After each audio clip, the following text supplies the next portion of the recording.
السلام علیکم دوستانو. ښځه او سړی د الله تعالی داسې تخلیق دی چې په ښځو کې کوم خاص صفتونه الله تعالی اچولی دي نو هغه په سړو کې نشته او یا ډیر کم دي، او کوم صفتونه او خصوصیات چې په ښځو کې دي نو هغه په سړو کې نشته او یا پکې ډیر کم دي. نن هم چې موږ تاسو سره کوم معلومات شریکوو هغه د سړو او د ښځو د مرۍ د هډوکي په باره کې دي چې دغه هډوکي ته ایډمز ایپل هم ویل کیږي. دې هډوکي ته ولې ایډمز ایپل ویل کیږي او دا د انسان په ژوند کې کوم اثرات پیدا کولی شي، ویډیو را سره تر اخره وګورئ. دوستانو، د ساینسي تحقیق په وینا چې وایي دا هډوکي د ماشوموالي نه د هلک او جینۍ په مرۍ کې په یو سایز کې وي، یعنی برابر وي، خو د عمر په تیریدو سره د سړي په مرۍ کې دا هډوکي وده کوي، یعنی غټیږي، او د ښځې په مرۍ کې دومره وده نه کوي، یعنی وړوکې پاتې کیږي.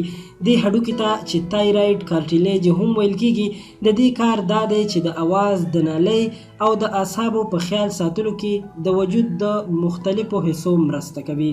او د دې متعلق یو عیسوي روایت هم مشهور دی چې کله حضرت آدم علیه السلام د شیطان په دوکه کې راغی او د جنت نه یو سیب یعنی مڼه هم وخوړه او د هغې یوه حصه یې په مرۍ کې ونښتله او هغه ځای یې وپړسېدو، نو د مرۍ د راوتلي هډوکي غوندې معلومېدو. په دې وجه باندې په انګلیش کې دې هډوکي ته ایډمز ایپل ویل کیږي، یعنی د ادم مڼه یا سیب.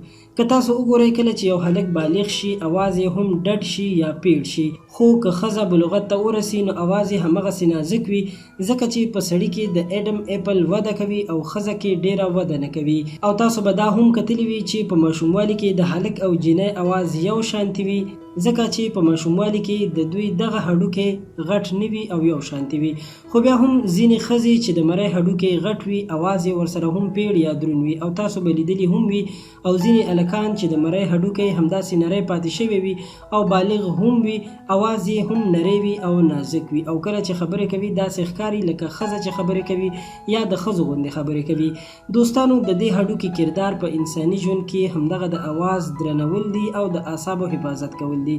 دا معلومات تر همدې ځایه امید لرم چې ویډیو به مو خوښه شوې وي. خپل نظر سره خامخا کمنټ کې شریک کړئ او له نورو ښایسته او په زړه پورې معلوماتو لپاره خان کلیک چینل سبسکرایب کړئ. تر بلې ویډیو درنه اجازت غواړم. په لوی الله مو سپارم. د الله په امان.